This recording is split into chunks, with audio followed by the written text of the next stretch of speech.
আসসালামু আলাইকুম রহমতুল্লাহি বারাকাতুহু। সুপ্রিয় দর্শক, কিয়ামত কবে হবে এই প্রশ্নটি আমাদের অনেকের মনে আসে, কিন্তু এই প্রশ্নের উত্তর একমাত্র আল্লাহ তাআলাই ভালো জানেন।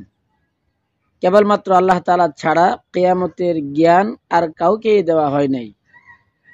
তবে এমন কিছু আলামত আছে যেগুলো ঘটে গেলে বুঝতে হবে যে কিয়ামত কাছাকাছি চলে আসছে। কিয়ামতের ছোট বড় মিলিয়ে অনেকগুলো আলামত রয়েছে। আজকে আমরা 10টি কিয়ামতের ছোট আলামত নিয়ে আলোচনা করব।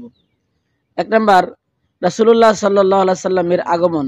2 নাম্বার, চন্দ্র দ্বিখণ্ডিত হওয়া, অর্থাৎ চাঁদ দুই খণ্ড হয়ে যাওয়া, যেটি রাসূলুল্লাহ সাল্লাল্লাহু আলাইহি সাল্লামের মুজিজা আকারে প্রকাশ পেয়ে গেছে। 3 নাম্বার, বাইতুল মুকাদ্দাস অর্থাৎ ফিলিস্তিনের বিজয় লাভ হওয়া, যেটি 16 হিজরিতে হযরত উমর ইবনে খাত্তাব রাদিয়াল্লাহু তাআলা আনহু বিজয় লাভ করেছিলেন। 4 নাম্বার, ধন সম্পদ বৃদ্ধি পাবে। 4 নাম্বার আলামত হচ্ছে মানুষের এমনভাবে ধন সম্পদ বৃদ্ধি পাওয়া যা পূর্বের নজিরে থাকবে না।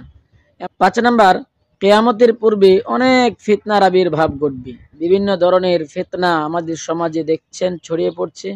বিদআতি ফিতনা, লামাযহাবি ফিতনা, ভণ্ডদের ফিতনা, কাদিয়ানীদের ফিতনা, শিরকের ফিতনা, বিদআতের ফিতনা, অনেক রকম ফিতনার আবির্ভাব কিয়ামতের আগে ঘটবে, প্রকাশ পাবে।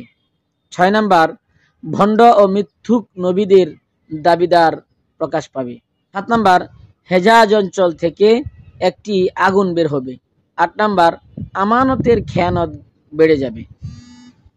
9 নাম্বার, দ্বীনি ইলম উঠে যাবে এবং মূর্খতা বিস্তার লাভ করবে। 10 নাম্বার, অন্যায়ভাবে জুলুম নির্যাতনকারীদের সংখ্যা বৃদ্ধি পাবে।